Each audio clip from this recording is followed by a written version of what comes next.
With Mark Ridley Thomas found guilty on corruption charges, Leimert Park community member and activist Billion Godson is ready to put the scandal in the past and move forward. We need leadership that's not going to go in there and follow suit with everything that's been happening wrong. Billion hopes that this case can help usher in a new era of leadership in his community. It's going to take a new generation of courage and bravery to change this. One of those new leaders is Councilwoman Heather Hutt, who has been holding Ridley Thomas's seat since 2022. City Council President Paul Krikorian announcing that he will call on the City Council to appoint Hutt to officially hold the seat for the remainder of the term.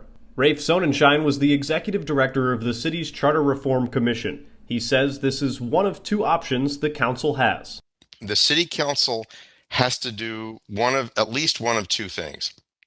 Either appoint a person to fill the rest of the term now as the regular voting member until next year when the seat is vacant again for an election, or they have the option of calling for a special election to fill the remainder of the term. He says it's likely that neighbors within the district will call for a special election regardless of Krikorian's announcement. Because ever since the suspension of Councilmember Mark Ridley Thomas quite some time ago, there have been a lot of debates within the 10th District about who should fill that seat, even on a temporary basis, because there's lines of disagreement and conflict as there is in any community.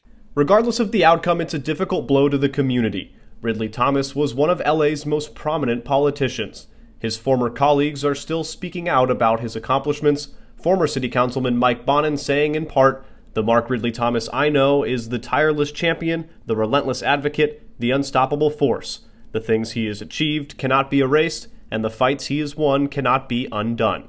For Billion, he hopes this sends a message to politicians that corruption will not be tolerated. So there's a transformation that's happening politically from internationally to locally, and I would hope people would not follow the same insane patterns of thinking, you're going to get away. Looking forward to bringing the political focus back to how they can improve their neighborhood.